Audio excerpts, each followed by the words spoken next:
მოგესალმებით მეგობრებო.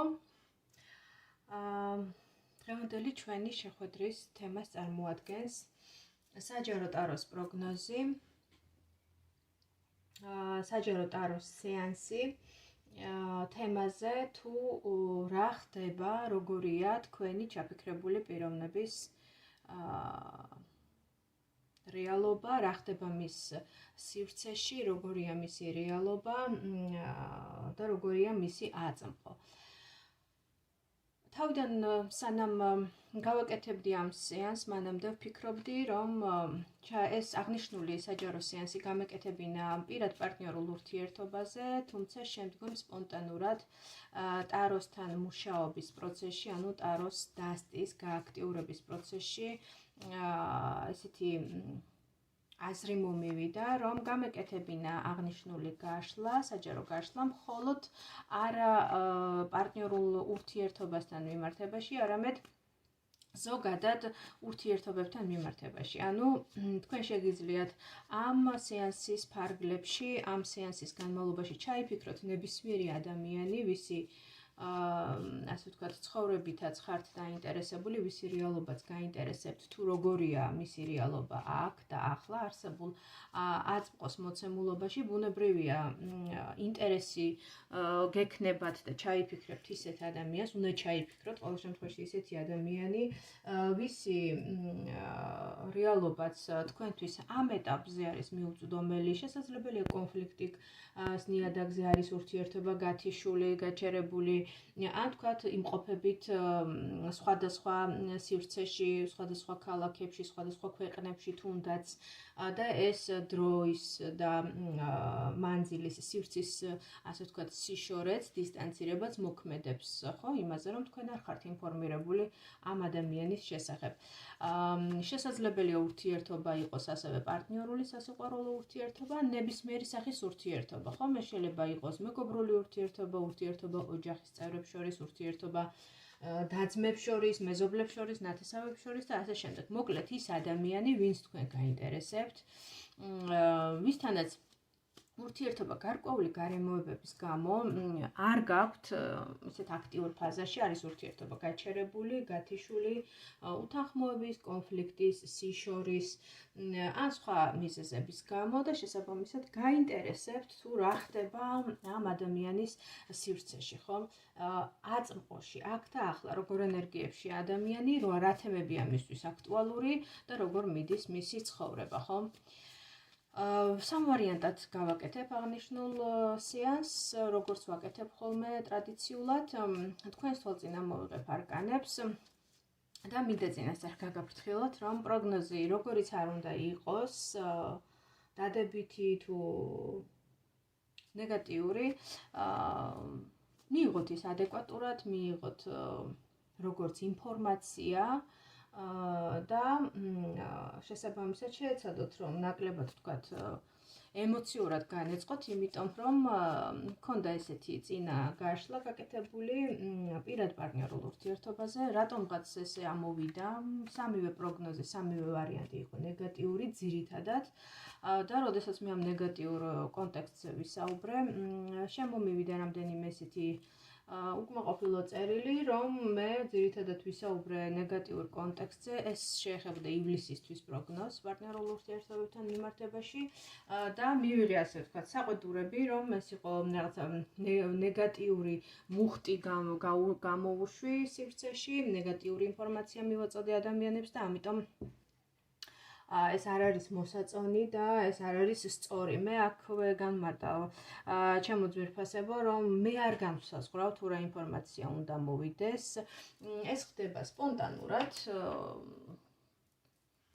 რაც მოდის, იმაზე ვსაუბრობ, ხო ბუნებრივია და ჩემს ძალებს, ასე ვთქვათ, აღემატება, რომ შევუკვეთო ტაროს, რომ მომაწოდოს მაინდა-მაინც დადებითი პროგნოზები, მოგეხსენებათ ჩემი პოსტები არ არის პოპულისტური, არ არის რაღაცა ისეთი გაფორმებული სათაურებით, რაღაცა რეკლამაზე ორიენტირებული, კარგად ხედავთ.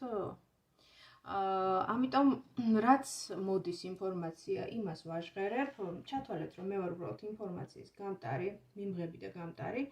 ამიტომ ვალდებული ვარ და ჩემი პროფესიული ეთიკა, რომ რაც მოდის ინფორმაცია იმაზე ესე გახსნილად გულწრფელად ვისაუბრო შელამაზების გარეშე.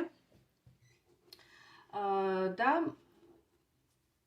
პროგნოზი იქნება ხან დადებითი და ხან პირიქით ნეგატიური. ხო, ყოველ შემთხვევაში არსი და მთავარი მიზანიც სწორედ ამ სეანსების ჩატარების არის ის, რომ ადამიანი იყოს ინფორმირებული, იცოდეს წინასწარ მოვლენების განვითარების ზოგადი სურათი, მაინც რაღაცა ზოგადი გზამკვლევივით ეჭიროს ხელში, რომ ნაკლები შეცდომები დაუშვას და უფრო სწორად წარმართოს თავისი ცხოვრების გზა. ხო, მე იმიტომ ვატარებ ამ სეანსებს, ამიტომ გიზიარებთ ამ პროგნოზებს და თქვენც იმიტომ ისმენთ, რომ რაღაცა ძირითადი საკვანძო აიღოთ და გამოიყენოთ თქვენთვის სასიკეთოდ, ხო, თქვენთვის საინტერესო თემებთან და საკითხებთან მიმართებაში. კარგით, დაუბრუნდეთ ჩვენს ძირითად სეანსს, ეს არის საჯარო გაშლა თემაზე რა ხდება თქვენს მიერ ჩაფიქრებული პიროვნების ცხოვრებაში, რეალობაში, ეხლა, აქ და ახლა. გავიხედოთ ფარდის მიღმა, გავიხედოთ ესეთ პატარა სარკმელში, ფანჯარაში, საიდანაც ძირითად შტრიხებს დაგანახებთ, პირადად მე დაგანახებთ ჩემი და აროსტასის დახმარებით თუ რა ხდება იმ ადამიანის ცხოვრებაში და მოდით აქვე ამოვიღებ არკანებს და კიდევ ერთი სანამ დავიწყებდე უშუალოდ პროგნოზების გაკეთებას, მინდა გითხრათ, რომ ტაროს არკანებს ვიღებ სპონტანურად, არ ხდება წინასწარ დამუშავება, წინასწარ ამოღება არკანების, ესეც მინდა გითხრათ, იმიტომ რომ ადრე ჩემმა ერთ-ერთმა გამომწერმა ამაზეც გამოთქვა ეჭვი, მე არ ვცვლი არკანებს, რაც ამოდის, იმაზე ვსაუბრობ. არ ვცვლი არკანებს, არც დადებითი არკანებით, არც ნეგატიური არკანებით, ვთქვათ ისეთი არკანებით, რომელზეც მეტი შემიძლია ვისაუბრო და მეტად პოპულისტური პროგნოზები გავაკეთო, ან პირიქით, ხო? ამიტომ რაც მოვა, მინდა გითხრათ, რომ ეს ხდება სპონტანურად, ინტუიციურად და ამის წინასწარ დაგეგმა და გათვლა, რომ აი მაინდა-მაინც ახლა მე ეს არკანი უფრო კარგად ვიცი და ამაზე უნდა ვისაუბრო და ის მეორე ნაკლებად კარგად ვიცი და არ მესმის ისე როგორც პირველი და მოდი შევცვლი, ну ეს ძალიან არაპროფესიონალური, მინიმუმ არაპროფესიონალური ქცევა, ამიტომ ჩემგან ძალიან შორს არის მსგავსი რაღაცეები და მერწმუნეთ. და მოდით ვნახოთ სამი ვარიანტი. პირველი ვარიანტი. რა ხდება თქვენი ჩაფიქრებული პიროვნების ცხოვრებაში ახლა? მეორე ვარიანტი და მესამე ვარიანტი. რა ხდება ჩაფიქრებული პიროვნების ცხოვრებაში ახლა? ხედავთ იმედი არკანებს, კარგად. პირველი, მეორე და მესამე ვარიანტი. პირველი, მეორე და მესამე ვარიანტი. ჩაიფიქრეთ თქვენი კონკრეტული ვარიანტი, ან მოისმინეთ მთლიანი საჯარო გაშლა და აიღეთ ის ინფორმაცია, რომელიც ყველაზე მეტად რეზონირდება თქვენთან და მოდით ვნახოთ პირველი ვარიანტი. აქ გამოდის არკანი მზე.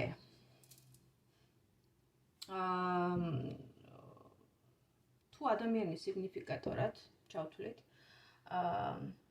არსებულ არკანს, აქ ჩვენ ვხედავთ საკმაოდ ეგოცენტრულ, სწორედ რომ პოპულისტურ, პოპულარობის მოყვარულ ადამიანს, ან ისეთ ადამიანს, რომელსაც უყვარს ყურადღების ცენტრში ყოფნა, ადამიანი, რომელიც ორიენტირებულია ცხოვრების მატერიალურ მხარეზე, ფულზე, ფინანსებზე, უძრავი ქონების დაბანდებაზე, შეძენაზე, რაღაცა ინვესტიციების ჩადებაზე ამა თუ იმ საქმეში და ასე ვთქვათ, სარგებელზე. ეს არის მატერიალისტი ადამიანი. ან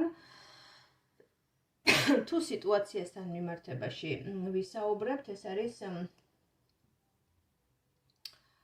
ისეთი მდგომარეობა, ისეთი ვითარება ადამიანის ცხოვრებისა, როდესაც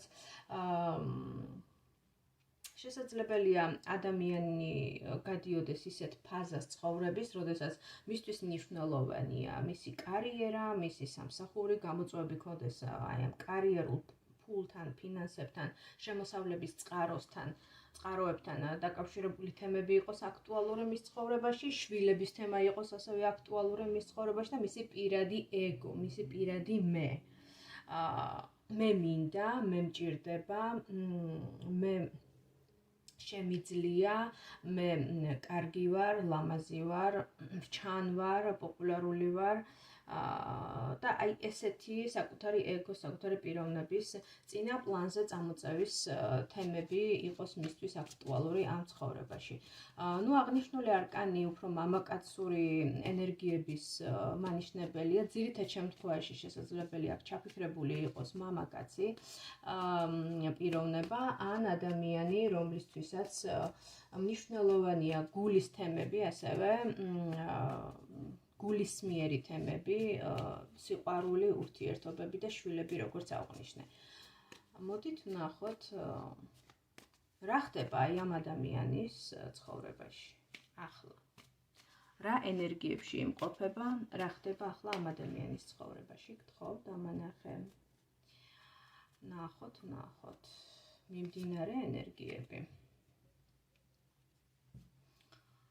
რა ხდება ამ ადამიანის ცხოვრებაში?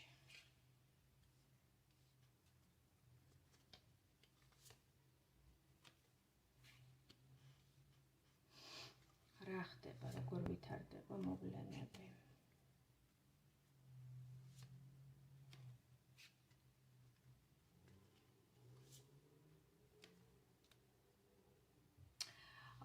მე შემიძლია თამამად ვთქვა, რომ ამ ადამიანის ცხოვრებაში საბედისწერო ფატალურ მოვლენებს აქვს ადგილი. ადამიანი იმყოფება გარკვეულ ილუზიებში და ამ ილუზიებს მის ცხოვრებაში ქმნიან ადამიანები, რომლებიც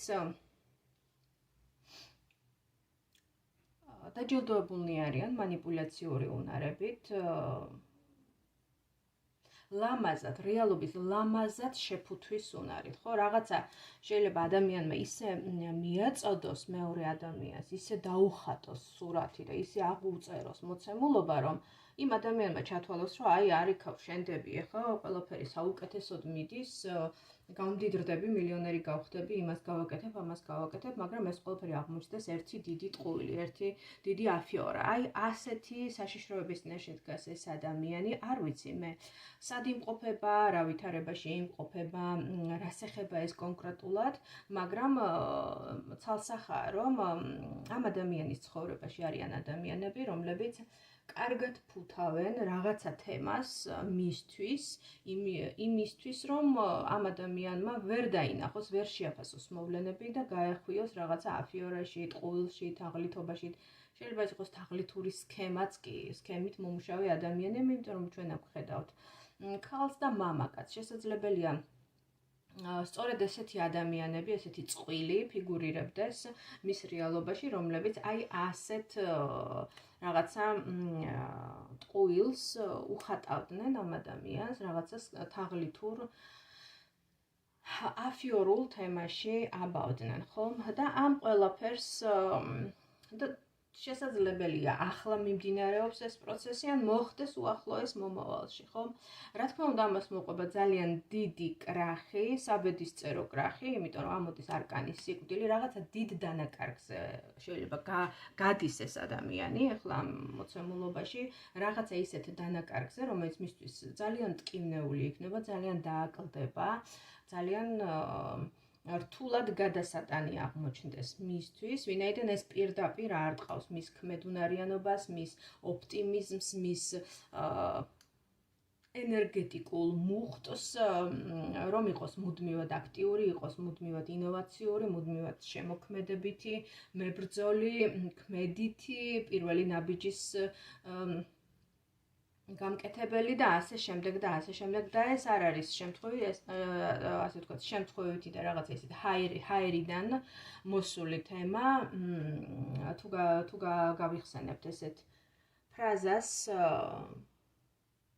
ბულგაკოვის ცნობილი რომანიდან ოსტატი და მარგარიტა, იქ ერთ-ერთი პერსონაჟი, ხო, ვოლანდი ამბობს, რომ ანუშკა მზეთი უკვე დაღვარა, ხო? ანუ აქ რაღაცა ისეთ თემაზე საუბრობს მწერალი ამ კონკრეტულ ეპიზოდში, ამ რომანის კონკრეტულ ეპიზოდში, რომ ის რაც ბედისწერით არის განსაზღვრული, ის აუცილებლად მოხდება და ის აუცილებლად დაემართება ადამიანს, ხომ? აგურის შემთხვევით არ ეცემა ადამიანს თავში, ის აგური გამიზნულია კონკრეტულ დროს, კონკრეტული ადამიანისთვის, ხომ? რაღაცა აი ესეთი თემაა, აქ ამ პირველ ვარიანტში ეს არის კარმული გაკვეთილი, იმიტომ რომ ამოდის არკანი ფორტუნა, ბედის ბორბალი, ეს არის მისთვის კარმული გაკვეთილი, რაც პირდაპირ დაარტყავს მას.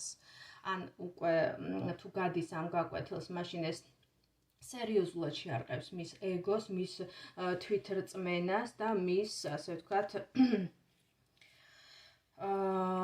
პიროვნებას, რომელიც, ასე ვთქვათ, სერიოზულ რყევებს გამოიწვევს მის პიროვნებაში და დააფიქრებს ბევრ რამეზე, დააფიქრებს პირველში შეუსუსტებს საკუთარი თავის რწმენას, შეურყევს თავდაჯერებულობას და დააფიქრებს იმაზე, რომ შეიძლება ისეთი მოვლენების, ისეთი განვითარებაც მოხდეს მის ცხოვრებაში, რომელსაც ის ვერ მართავს, რომელიც მის ძალებს, მის უნარებს აღემატება და რომ უნდა იყოს უფრო მეტად ფრთხილად, უფრო, ასე ვთქვათ, იყოს თავმდაბალი, უფრო შორსმჭვრეტელი, უფრო ლოიალური ადამიანებთან მიმართებაში და მოკლედ რქებს წაატეხავს რაღაცა ესეთი მომენტი ჩანს აქ პირველ ვარიანტში. იმიტომ რომ ეს ადამიანი გადის სერიოზულ განსაცდელს, რომელიც დაკავშირებულია მის, ასე ვთქვათ, დანაკარგებთან, რაც შეარყევს მის პიროვნულ თვითრწმენას და ძალიან რთული პროცესი, ტრანსფორმაციული პროცესი იქნება ეს მისთვის. აი ესეთი რამ ამოვიდა პირველ ვარიანტში, ჩემო მეგობრებო. აქვე სანამ გადავალ მეორე ვარიანტზე, გავაჟღერებ თხოვნას, როგორც ვიცი ხოლმე. ბოლოს ვამბობ ხოლმე და ბოლოს მე მგონი არც არავინ აღარ უსმენს ამ ვიდეოებს, როდესაც ადამიანი მიიღებს ინფორმაციას, მას უკვე ზოგადი საუბრის მოსმენა აღარ სურს, მეც ადამიანი ვარ, ეს ადამიანური მომენტია და ვიცი კარგად. ამიტომ ვიტყვი ახლა, რომ თუ მოვიდა ეს ინფორმაცია თქვენთან და რეზონირდა და ალაიქეთ ვიდეო, გააზიარეთ. და ასევე თუ არ გაქვთ გამოწერილი ჩემი პროფილი, ჩემი გვერდი გამოიწერეთ, ხო? ხოლო ვისაც პირადი სეანსები და კონსულტაციები გაინტერესებთ, ანუ უკვე დეტალური ინფორმაციის მიღება გსურთ თქვენთვის საინტერესო თემებზე, შეგიძლიათ მომწეროთ Facebook-ის ან Instagram-ის მესენჯერში. და მოდით ვნახოთ მეორე ვარიანტი, რას გვეუბნება. აქ ხედავთ ჩვენ ისევ მამაკაცური ენერგიები ამოდის, აქ უკვე კარის კარს ხედავთ, ეს არის ხმლების რაინდი, მეომარი, მებრძოლი, აგრესიული ტიპის ადამიანი, რომელიც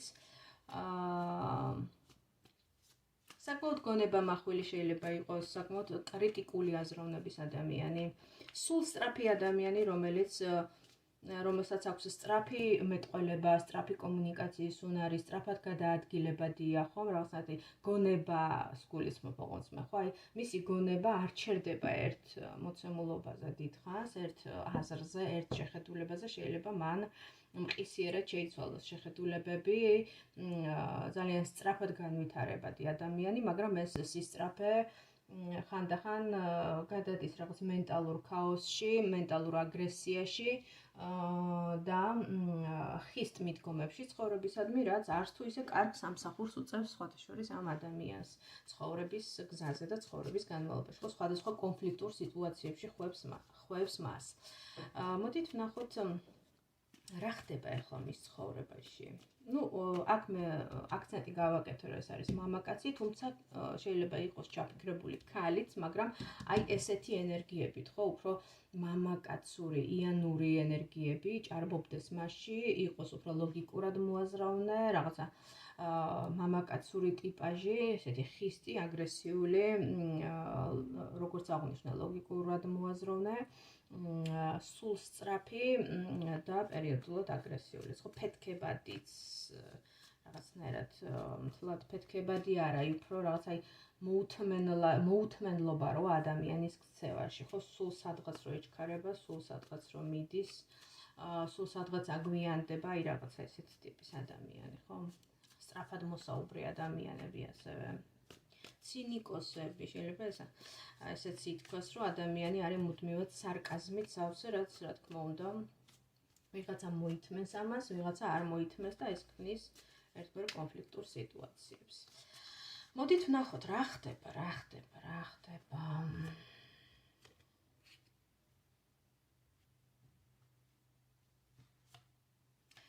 ხდება ამ ადამიანის ცხოვრებაში?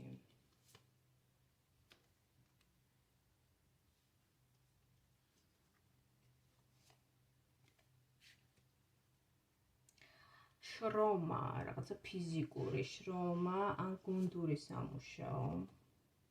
რა ძალიან დამღლელია, ხლის მას, ძალიან.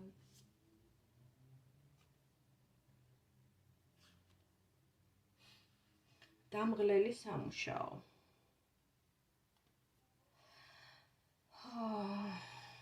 ანუ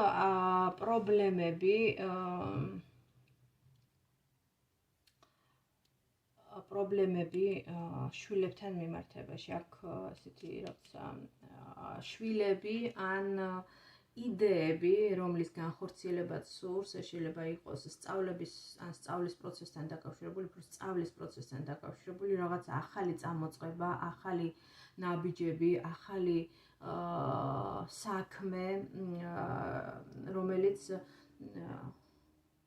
თითქოს დაწყებული აქვს ამ ადამიანს და უნდა რომ რაღაცა გააკეთოს ამ მიმართულებით, მაგრამ ხელშემშლელი ფაქტორები არის ბევრი და ეს ხელშემშლელი ფაქტორები უფრო მის გონებაშია. თითქოს სწავლობს კიდევაც, ახალ ნაბიჯებსაც დგავს, რაღაცნაირად მოწადინებულიც არის, რომ ყველაფერი გამოუვიდეს, მაგრამ გონებრივი, ასე ვთქვათ, გონება, მენტალურ ციხეში იმყოფება, სადაც განვითარება ფაქტობრივად არ არის შეუძლებელი. ეს არის ისეთი შიშების მდგომარეობა, ისეთი ილუზიების მდგომარეობა, რომელიც ახდენს ადამიანის პარალიზებას.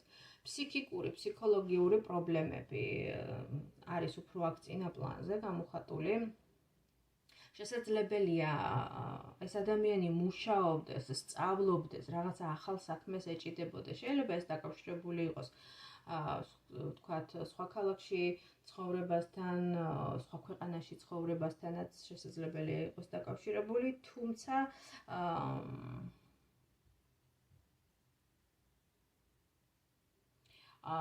ეს ყველაფერი ამად არ ღირს, თითქოს მე ესეთი ახლა აზრი მომივიდა, იმიტომ რომ იმხელა ფსიქიკურ თვითიზოლაციაში იმყოფება ადამიანი და ისეთი მძიმე მენტალური მდგომარეობა აქვს, რომ არ ღირს არაფრად, არც ესეთი ვთქვათ შემოსავალი, არც ასეთი საქმე, არც ასეთი სამსახური, თუ მე ესეთ მენტალურ ციხეში იქნება, ხო?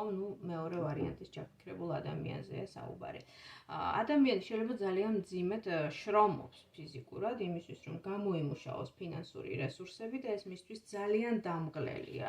აი პირდაპირ რომ სთხოვს სხეული დასვენებას, მოსვენებას, განტვირთვას. თითქოს აი ამ განტვირთვის, აი ამ პერიოდული მოსვენების მდგომარეობაში ადამიანი ფიქრობს ოჯახურ იდილიაზე, ფიქრობს იმ კომფორტზე, რომელიც აქვს ოჯახში და არის ამჟამად მისგან შორს ეს კომფორტის მდგომარეობა, ფიქრობს იმაზე, თუ როდის დაბრუნდება ამ თავის ოჯახურ კერაში, როდის ჩაეხუტება თავის ოჯახის წევრებს, შეიძლება ესენი იყვნენ შვილები, შეიძლება ეს იყოს მეუღლე, ან მშობლები და ასე შემდეგ და ასე შემდეგ, მაგრამ ჯამში ეს აღწერილი სურათი უფრო მის გონებაშია, ის კომფორტის ზონა, რეალობა მისი ამჟამად არის მძიმე ფსიქიკური თვითშეზღუდვის მდგომარეობა, მენტალური ციხე,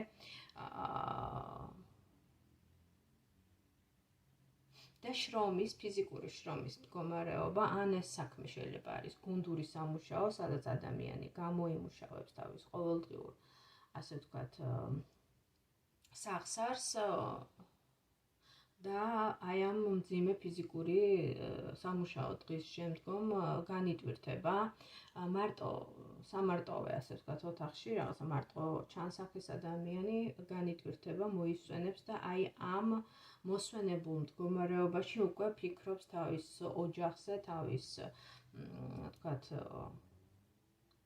კომფორტის ზონაზე. ამ შემთხვევაში ამ ადამიანის ამ ცხოვრების ამ ეტაპის აწყოს მთავარი გამოწვევა არის ფსიქოლოგიური, ფსიქიკური თვითშეზღუდვა, მენტალური ციხე, შიშები, ის დაბრკოლებები, რომლებიც არსებობს მის გონებაში და მძიმე ფიზიკური სამუშაო, ან ზოგადად მძიმე სამუშაო, რომელიც აცლის მას მთელს ენერგიას და მხოლოდ აი რაღაცა არაფერს აღარ უტოვებს მას თავის ცხოვრებაში, გარდა იმისა, რომ დაღლილი, დაქანცული მივიდეს და დაისვენოს და იოცნებოს მყუდრო კომფორტულ გარემოზე, ხო? ესეთი რეალობა აქვს მეორე ვარიანტს, ვინც ჩაიფიქრეთ. და ნახოთ მესამე ვარიანტი რას გვეტყვის.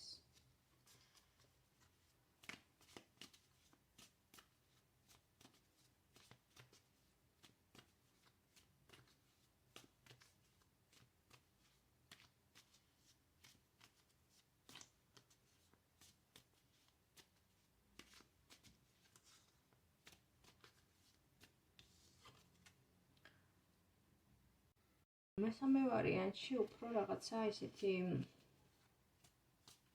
ამოდის ქალი, მარტო მყოფი ქალი, ან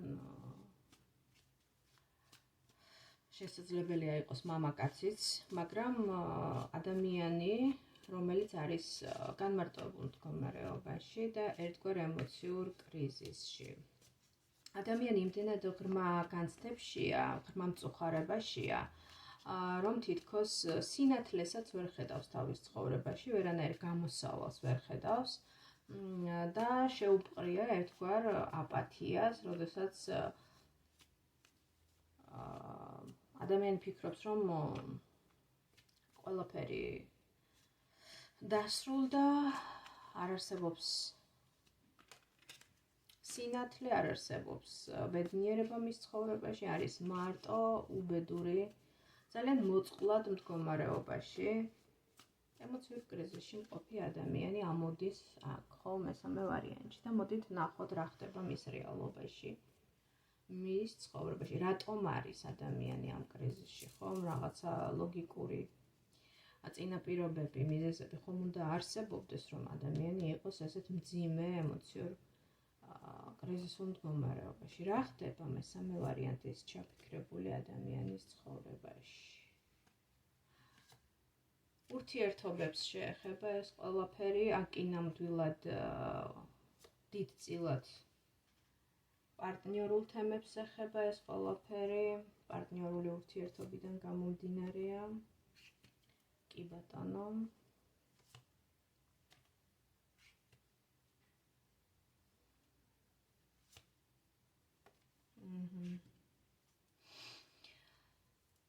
ну ამ შემთხვევაში საქმე არც ისე რთულად არის, როგორც შეიძლება ეს ადამიანი განიცდიდეს, შეიძლება ჩვენ აქ ხედავდეთ ემოციურად ძალიან მოწყვლად, ძალიან ემოციურ ადამიანს, რაღაცა წყლის სტიქის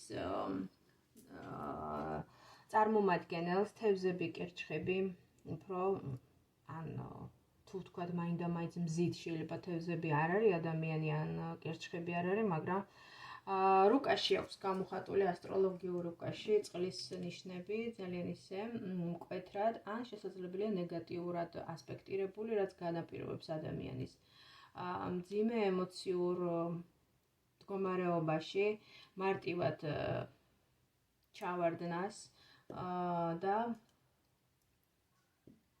მიდრეკილებას დეპრესიული მდგომარეობებისკენ. ფაქტია, რომ აღნიშნული მესამე ვარიანტი შეეხება უფრო პარტნიორულ თემებს, თემატიკას.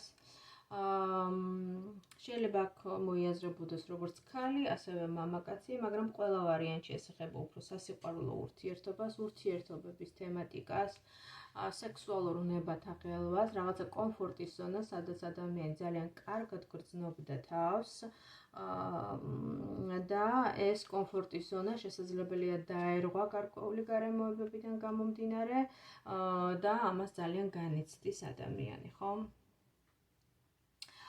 შესაძლებელია აი ამ მძიმე ემოციური ფონის გამომწვევი მიზეზები იყოს გავლენა რაღაცა ძლიერი ქალის, ძლიერი პიროვნების, რომელიც აქ მოდის როგორც ქურუმი ქალი, ეს შეიძლება იყოს ძლიერი, ვთქვათ, მშობელი, დედა, ან უახლოესი პიროვნება, ხო? თავარია, რომ აქ ფიგურირებს, ფიგურანტი არის, ვიღაცა ქალი, ესეთი ბრძენი, მაგიური თვისებებით დაჯილდოებული ქალი, რომელსაც შეუძლია დომინირება, ზემოქმედება კონკრეტულ ადამიანზე ან ადამიანებზე. ამ შემთხვევაში ეს მოწყვლადი ფონი განპირობებულია აი ამ ურთიერთობაში ვიღაცა დომინანტი ქალის ზეგავლენით, დომინირებით, ზემოქმედებით, რამაც განაპირობა აი ამ პიროვნების ესეთ პასიურ და დეპრესიულ მდგომარეობაში ჩავარდნა. ფაქტია, რომ კომფორტის ზონა, რომელიც ძირითადად შედგებოდა ოჯახური იდილიისგან, პარტნიორული ურთიერთობისაგან, დაირღვა ვიღაცის ზემოქმედების შედეგად და ეს ვიღაცა არის სწორედ ეს ქალი. აი ამ ადამიანს, ვინც თქვენ ჩაიფიქრეთ, შესაძლებელია დაეძაბა ურთიერთობა თავის პარტნიორთან. პარტნიორი შეიძლება იყოს როგორც ქალი, კაცის ჩაფიქრების შემთხვევაში, ასევე კაცი, ხო, ქალის ჩაფიქრების შემთხვევაში.